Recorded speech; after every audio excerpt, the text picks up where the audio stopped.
ketua RW. Ya. Gimana kira-kira nih Pak? Kita setujuin nggak ini Pak? Ini kita FKUP mau memberikan rekomendasi. Jadi gini Pak, kami ini ya yang penting warga saya tidak ada paksaan ya kami juga ya tidak berkeberatan.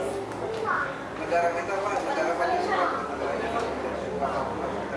satu jauh sama pemukiman warga. Kedua ya karena yang resmi warga saya tidak ada paksaan. Saya Iya, berarti udah harus.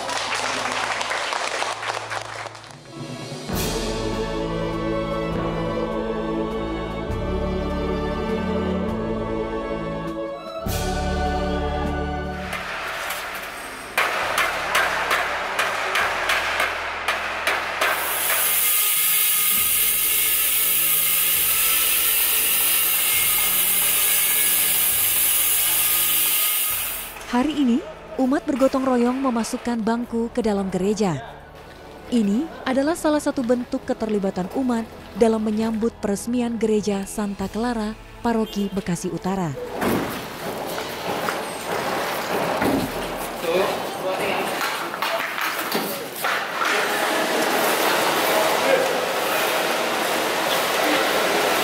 Kopi, mereka tuh kopi. Tinggal pesan dulu sih. Hitung bayar tuh. Paroki ini dipimpin oleh tarekat OFM Kapusin yang berasal dari Medan, Sumatera Utara. Pada tahun 1995, Thomas Saragi OFM Kapusin dan Albertus Pandiangan OFM Kapusin menerima perutusan untuk melayani umat di Keuskupan Agung Jakarta.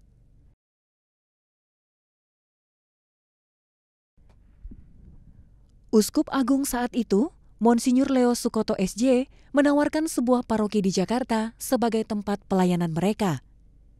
Namun, dengan berbagai pertimbangan, secara khusus pada spiritualitas tarekat, penawaran itu pun ditolak. Dan akhirnya, memilih opsi lain, yaitu Kota Bekasi, tepatnya Paroki Bekasi Gereja Arnoldus Jansen, yang saat itu akan memekarkan wilayah pastoralnya. Ini adalah kali ketiga pemekaran Paroki Bekasi Gereja Arnoldus Jansen. Menetap dan melayani beberapa waktu di paroki itu, Thomas Saragi OFM Kapusin dan Albertus Pandiangan OFM Kapusin didampingi Lucius Uron SVD mulai menjajaki wilayah-wilayah bakal pelayanan tersebut. Hingga pada akhirnya menyewa sebuah rumah tinggal yang juga dijadikan pastoran di perumahan Taman Wisma Asri. Kami berangkat dari Medan ini menuju Keuskupan Agung Jakarta dengan pikiran sudah ada tempat, sudah ada paroki, dan kami langsung mulai bekerja. Karena itu pimpinan kami ikut dalam rangka serah terima, begitu. Padahal kenyataannya enggak ada. Maka yang kami harapkan tidak tercapai, agak kecewa sedikit lah, kecewa. Tetapi walaupun begitu membantulah di Arnoldus, misa hari Minggu di Arnoldus. Sehingga akhirnya dapat tempat rumah, dari situlah nanti melayani ke sekitar itu. Yang pertama kami terus ke lingkungan dulu ya, supaya tahu misa di lingkungan. Belum ada gereja di sana. Lalu pelan-pelan kita beli ruko. Dan ruko itulah gereja pertama. Ya, lalu pergi lagi ke daerah tentara itu. Lalu di situ juga kami minta kepada tentara itu supaya diberi satu tempat yang kecil. Nah, di situ juga menjadi gereja. Tapi awalnya Santa Clara itu mulai dari Wisma Asri, itu pusatnya dulu. Akhirnya dibelilah ruko untuk tempat ibadat yang sampai sekarang saya kira ya masih ditempati. Itulah kisahnya. Sekitar 1 tahun kami di situ ya, 1 tahun sudah berpikir di mana gereja untuk seluruh paroki, karena sudah jadi paroki juga ya waktu itu, walaupun tidak ada gereja. Lalu ya kami usahakanlah mencari tempat dan ini dan itu, dan menghubungi yang berkuasa di situ, baik dari pemerintah maupun dari daerah-daerah kampung-kampung itu kan. Akhirnya kami dapat tanah, itulah yang sekarang itu. Dan sejak itu kita mulai urus izin bangunan, karena itu sudah apa. Tapi izin bangunan lama sekali baru dapat. Ya, saya keluar dari situ belum dapat.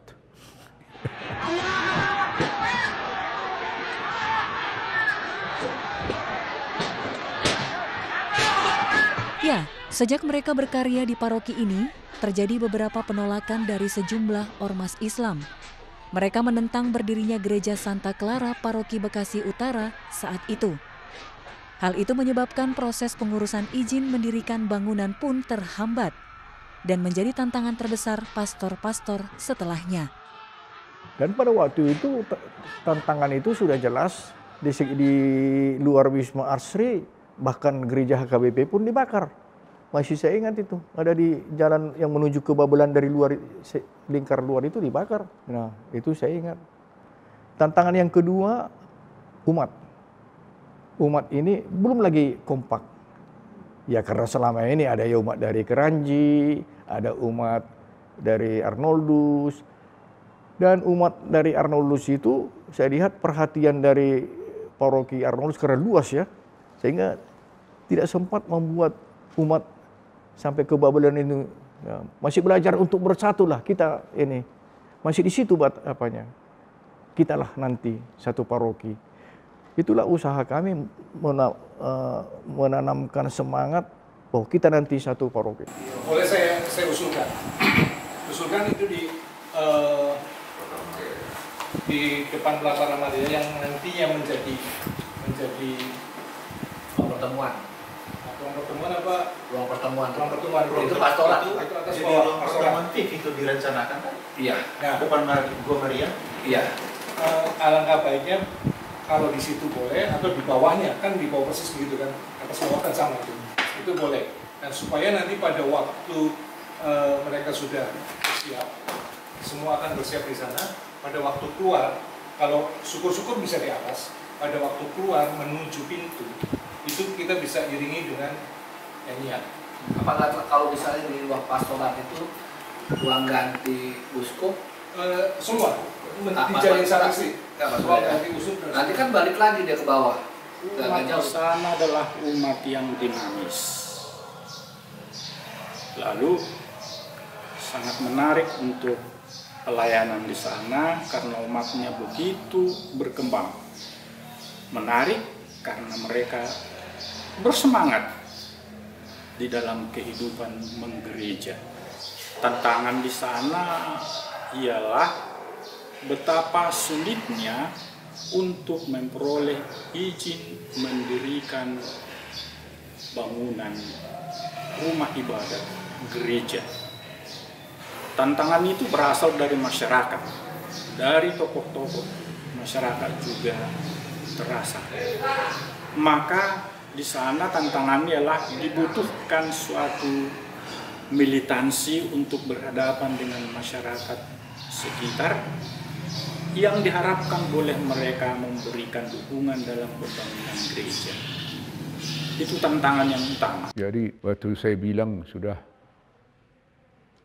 saya agak pulang, sudah ada tanah, sudah ada ini, tinggal membangun, saya bilang. Tapi saya lihat cara apa di sini tidak jadi-jadi ini, saya bilang. Dan ya, musuh saja sudah pernah saya minta kita buat cara HKBP. HKBP kan bangun terus, main terus, ada izin atau tidak. Dibakar itu nanti karena apa saja dipakai, apa namanya, yang tidak ada harganya. Ini bakar, mereka baik, bakar, bangun lagi. Macam itu kita buat. Kalau begitu caranya saya masih mau di sini terus, saya bilang. Kan tidak tahan orang itu terus membakar, saya bilang kan.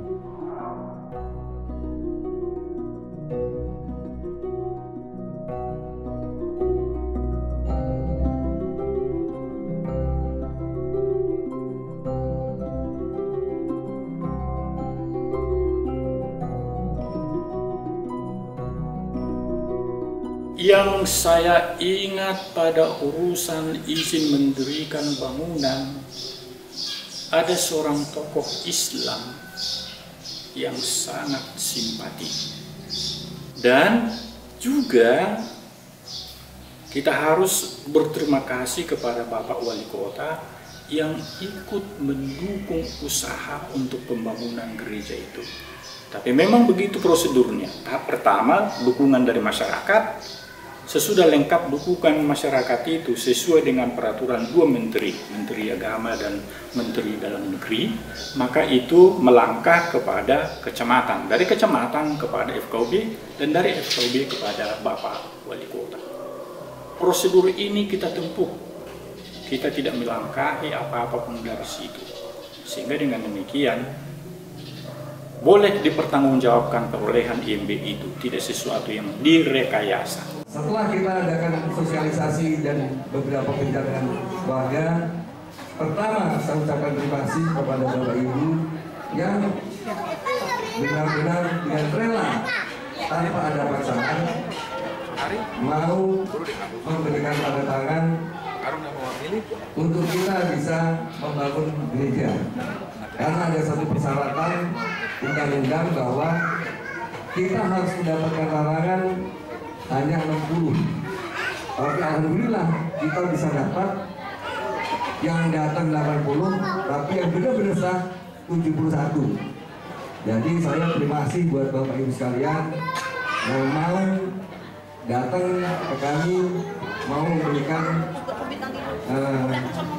izin untuk kami bisa beribadah dengan baik. Apakah persetujuan Ibu terhadap pendirian gereja tadi dengan memberikan KTP dengan ikhlas karena ada tekanan? Nggak ada, Ibu? Nggak ada. Oke, satu. Kedua, apa karena diiming-iming oleh Pak Setio dan teman-teman dengan sesuatu? Enggak. Betul? Enggak. Yang lain juga sama? Tidak? Pada waktu itu memang kita harapkan Bapak Paulus Tase akan berhasil, tapi hidup beliau tidak berkepanjangan dalam kebersamaan. Dan karena itu saya menyeberang ke salah satu paroki, dan itu juga mendapat tantangan.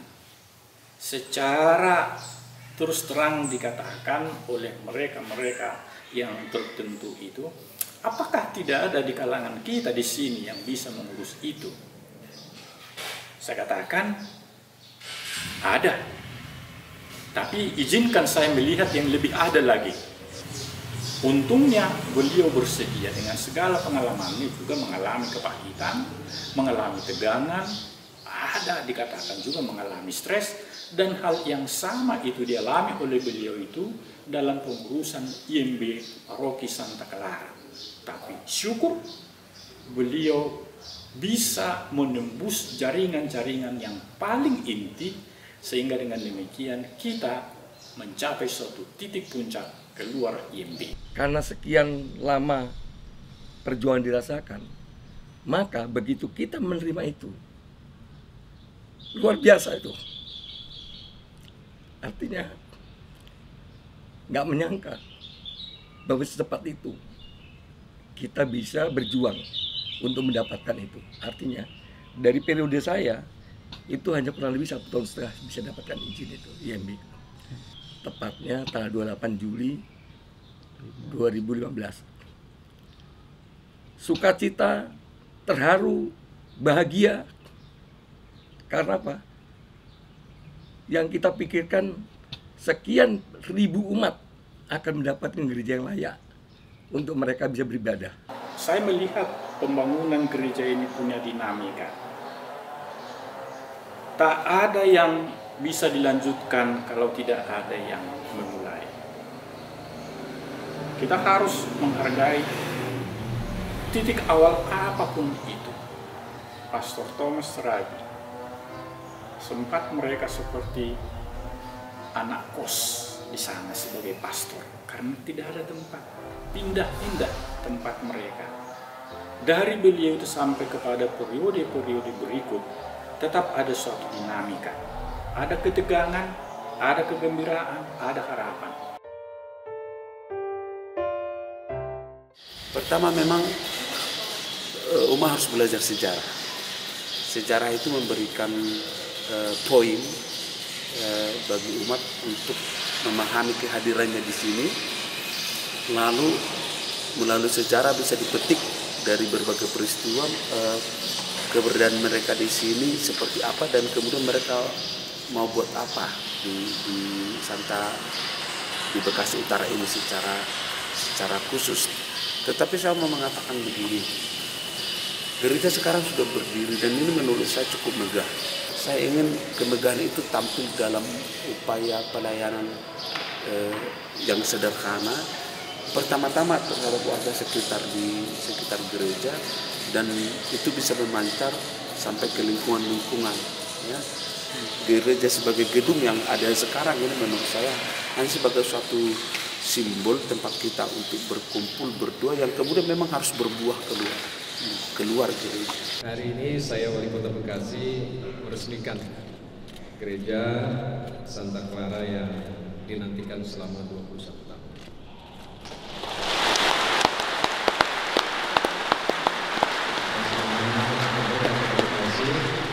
Dengan nama Allah yang Maha Esa, Gereja Katolik Santa Clara Paroki Bekasi Utara diresmikan pada hari ini Minggu 11 Agustus 2019 oleh Wali Kota Bekasi, Bang Pepen. Terima kasih.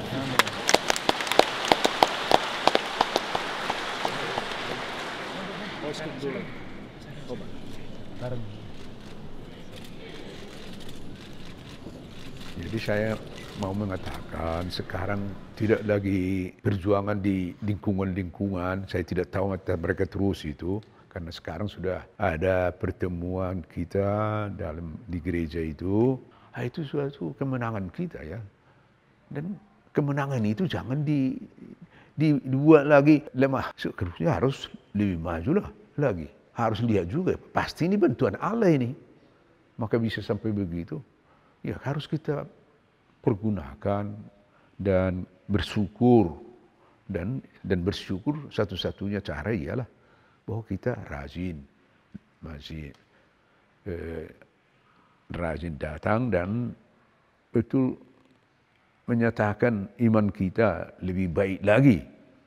Itu kan, ya gitulah. Sudah dapat hadiah begitu, makin loyo, mana bisa, janganlah. Terbangunnya Gereja Santa Clara, perjuangan berat, tantangan yang saya sungguh rasakan bagaimana umat merasakan tantangan itu. Kadang-kadang gagal pendekatan dengan saudara-saudara kita di luar agama kita pun kadang-kadang umat. Saya ikuti itu, panitia juga kadang-kadang ada tantangan. Maka nampaklah gereja yang baru itu adalah buah semangat, perjuangan, kesatuan, dan kekatolikan. Nampaklah bahwa Santa Clara itu satu, kompak, dan katolik. Kalau tidak, tak akan berdiri itu. Maka saya harapkan setelah diresmikan Santa Clara, pertahankan itu, kesatuan dan kekatolikan itu. Jangan terlena, karena sudah ada, maka semangat kekatolikan kendur. Saya tadi sudah berkhotbah panjang dalam perayaan Ekaristi.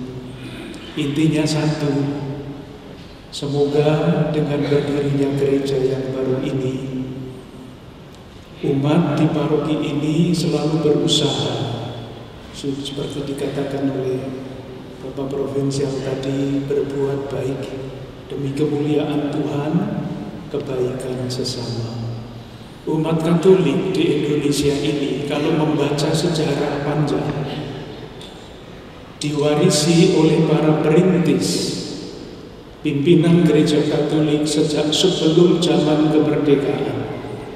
Warisan yang sangat berharga itu namanya adalah rasa cinta tanah air. Mari kita bersama-sama